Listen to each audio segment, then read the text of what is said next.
Salut tout le monde, autour des cinémas, je veux encore aujourd'hui faire l'avocat du diable, putain.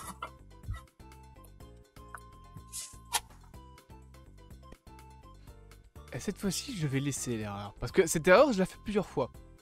Mais cette fois-ci, je vous laisserai, rien que pour vous défoncer les oreilles, le son dégueulasse en début de vidéo. Ne vous inquiétez pas, après ça va se changer. Là, normalement, c'est bon. Normalement, c'est bon. De toute façon, je vois que c'est bon. Du coup, je disais, je vais encore faire l'avocat du diable parce que Marvel... vous savez que Marvel, il y a beaucoup de changements du côté de Marvel Studios ces temps-ci, pour privilégier la qualité, la quantité, enfin la quantité plutôt, pour essayer voilà que la suite des aventures du MCU se passe mieux. Et là-dedans, eh bien, on a eu récemment hier en fait, ou ce matin, je sais plus, non, c'était ce matin, non c'était ouais c'était ce matin, l'info comme quoi que putain j'ai le ok pardon, Eternals 2 était en pause. Alors il n'y a pas que lui, il y a deux autres films. Et concrètement, on sait qu'il y a certains projets qui ont été secrètement annulés du côté de Marvel. Mais ce qui est sûr, c'est que Eternals 2 a été mis en pause. Il est en arrêt actuellement. Tout simplement parce que Marvel veut privilégier des valeurs sûres dans le MCU, privilégier des choses qui fonctionnent. Plutôt que plutôt que de prendre trop de risques. Prendre des risques, je pense qu'ils vont encore le faire un petit peu. Mais voilà, ils veulent...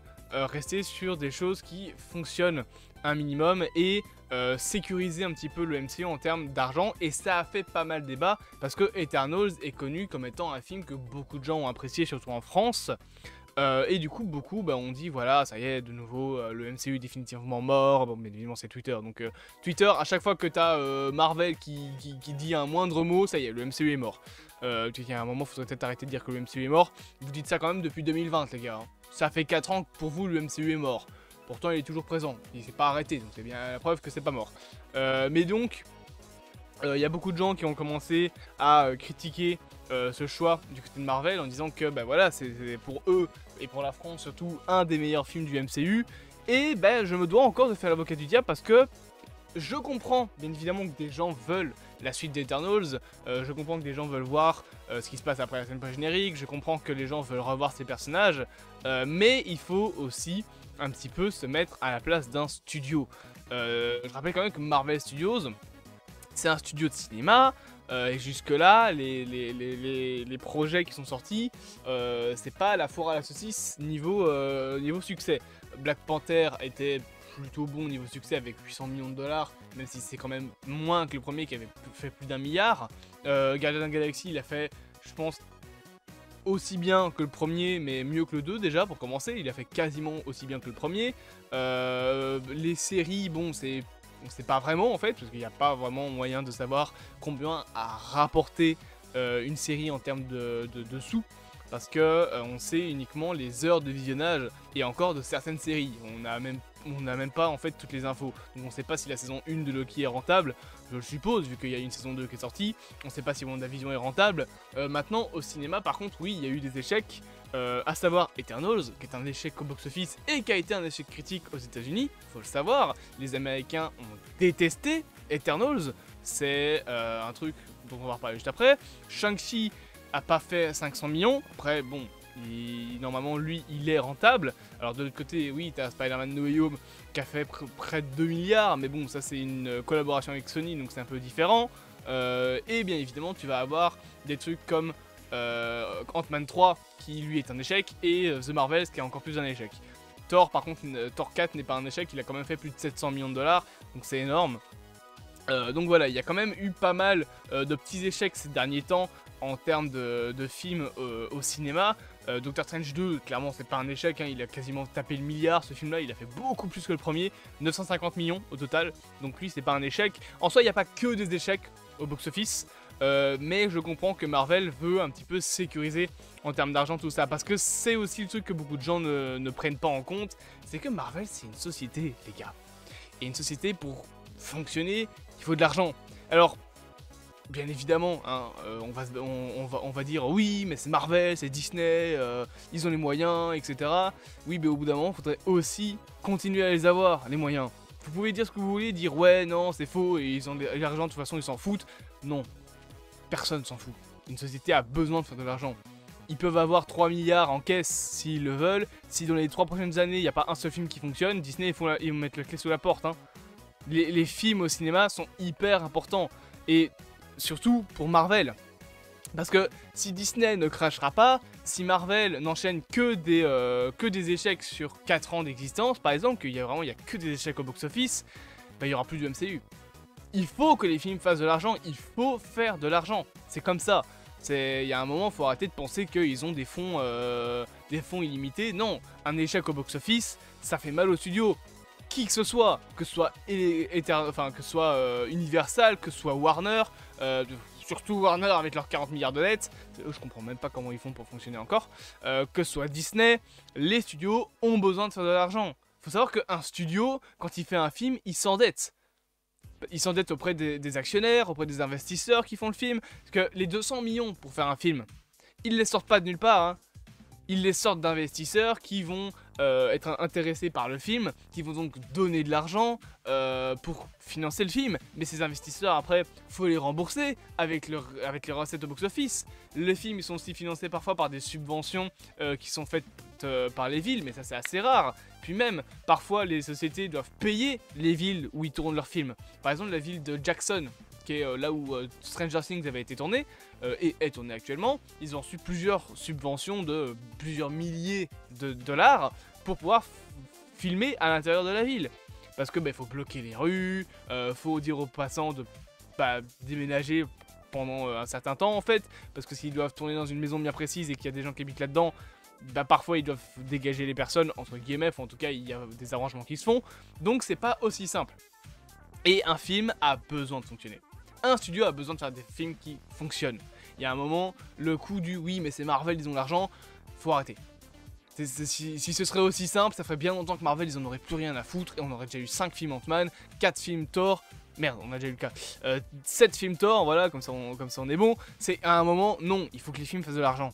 Et là Marvel ils ont déjà enchaîné 2 films où c'est 2 échecs, 2 gros échecs au box-office. Ant-Man 3 un peu moyen, mais par contre The Marvels, clairement c'est un échec au box-office. Alors c'est un carton sur Disney+, mais c'est pas ça qui va rentabiliser le film. Et Eternals est dans cette continuité. Le film est un échec. Sauf que pour un studio qui doit faire de l'argent, ça sert à rien. Enfin, c'est pas que ça sert à rien, mais un studio qui doit faire des thunes pour fonctionner, vous lui demandez de faire de faire une suite d'un film qui n'a pas fonctionné et qui en plus s'est fait défoncer la gueule. Parce qu'on va être deux secondes sérieux, les États-Unis ils s'en battent les couilles que vous ayez aimé le film. Disney c'est pas une entreprise française, c'est une entreprise américaine. Ce qui les intéresse c'est l'international en général et les États-Unis, beaucoup plus les États-Unis. Le box-office domestique est hyper important. L'international aussi, et c'est souvent ça qui donne le plus de rentrées. Donc voilà, il est aussi important que ça plaise à l'international. Mais le fait que ça ait plu en France, Disney, ils s'en battent la race. Il faut être 2 secondes honnête. Qu'est-ce qu'ils s'en foutent que vous avez aimé Éternel? Aux États-Unis, il s'est fait défoncer le film. Et partout dans le monde, il s'est fait défoncer. Sur Rotten Tomatoes, bon, c'est pas le site le plus fiable, mais il a, je pense, genre 40%. Donc vous allez demander à un studio qui, dans les 2 dernières années, a eu pas mal de problèmes. Et a engendré dans ces 2 derniers films 2 échecs, donc Ant-Man 3 et The Marvels, de faire une suite à un film qui s'est fait défoncer la gueule par les critiques et qui en plus est un échec.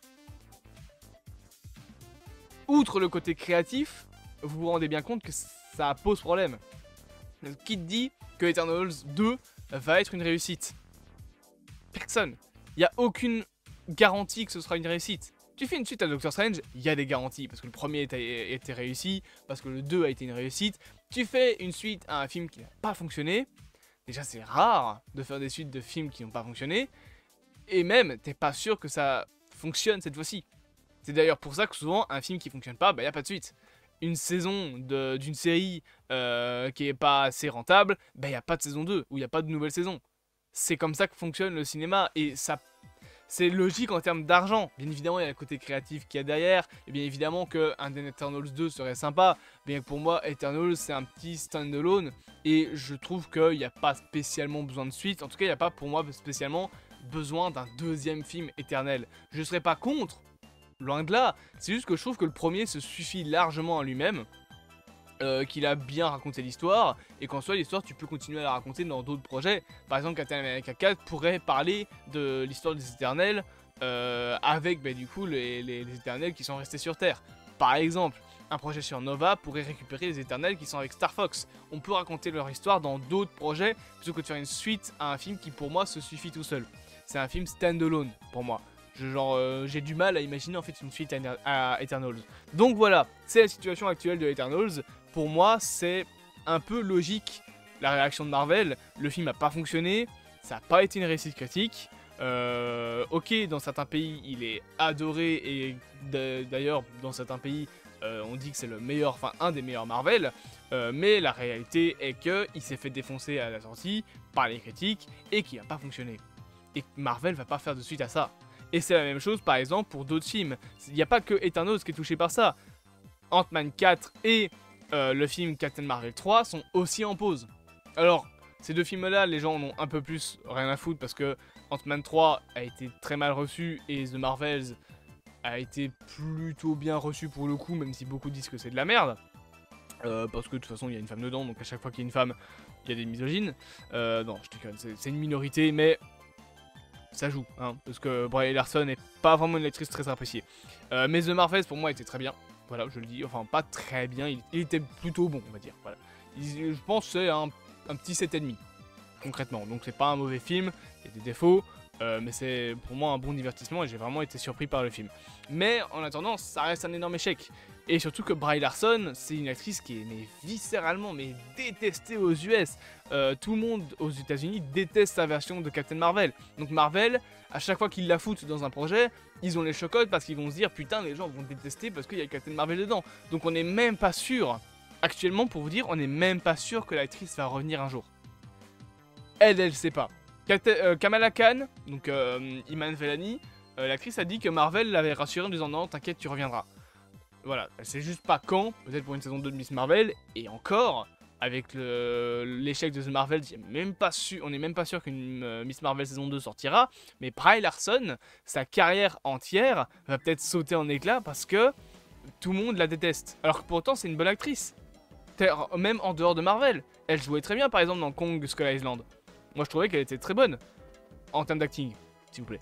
Donc, voilà, sa carrière peut littéralement voler en éclats et le personnage de Captain Marvel, si ça se trouve, moi, jamais la revoir. En tout cas, cette version-là de Captain Marvel.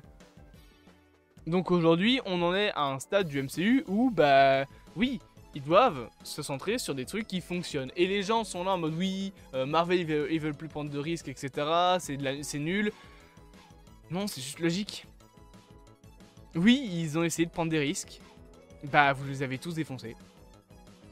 Maintenant, les gens sont en mode râler parce que Marvel, c'est toujours la même chose, les films de super-héros, ça prend plus de risques, c'est toujours pareil, il y a quelques films qui sont un peu différents, comme par exemple The Batman. Marvel, quand ils ont essayé de faire quelque chose de différent, vous leur avez cassé la gueule en termes de critique. Eternals, on vient d'en parler, ça s'est fait défoncer la gueule. Shang-Chi, c'est pas un gros succès non plus, hein, je rappelle, moins de 400 millions de dollars aussi. Miss Marvel a essayé de faire des trucs, le personnage est pas vraiment... la série a pas vraiment bien fonctionné. Quand Marvel a tenté de faire des trucs, souvent ça a pas marché. Werewolf by Night par exemple, je suis pas sûr que ce soit un succès en termes de recettes, hein, les gars. Même si le film n'est pas sorti au cinéma et du coup c'est un peu compliqué de le savoir, je suis pas sûr que ça ait fonctionné, hein. Donc Marvel a essayé de faire de nouvelles choses et je pense qu'ils vont quand même devoir prendre à un moment certains risques pour diversifier la mise en scène des films Marvel. Mais oui, aujourd'hui le MCU est dans un point où oui, ils doivent reprendre des bases et être sûrs que les prochains films fonctionnent. Avec des réalisateurs où ils savent que ça va fonctionner. C'est d'ailleurs pour ça que Sean Levi, réalisateur de Deadpool 3, ils veulent le reprendre. Parce qu'ils savent que Deadpool 3 va être un énorme succès, qu'ils ont été impressionnés par sa mise en scène, qu'on sait très bien que Sean Levi, c'est un très bon réalisateur. Vous avez qu'à aller voir les épisodes qu'il a fait de Stranger Things. Parce qu'il a réalisé des épisodes de Stranger Things, il me semble. Saison 4, je crois. Allez voir ces épisodes, ils sont très bien réalisés. Surtout si c'est la saison 4. Il me semble que c'est la saison 4 qu'il a réalisé et la saison 4 était super bien. Donc, voilà. Le futur de Marvel, pour les prochaines années actuellement, ce sera ça. Marvel va devoir un petit peu recentrer son univers sur ses personnages actuels, peut-être moins mettre plein de personnages, comme il y avait eu dans la phase 4, recentrer sur ce qui a déjà été fait maintenant, et bah oui, faire des trucs qui fonctionnent. Pour redorer un petit peu l'image de Marvel, et aussi remplir un petit peu les caisses, parce que là c'est en train de se vider. J'espère donc que cette petite vidéo vous aura plu. Voilà. Je vous dis bien évidemment à bientôt pour de prochaines aventures. N'hésitez pas à vous abonner, à partager, à liker et à commenter. Bien évidemment, le lien en description si vous voulez vous acheter un t-shirt Atsuka en passant bien par mon lien. Et avec le code promo ZELOC, vous obtenez 25% de réduction. On se dit à bientôt pour de prochaines aventures au sein de ce vaste multivers.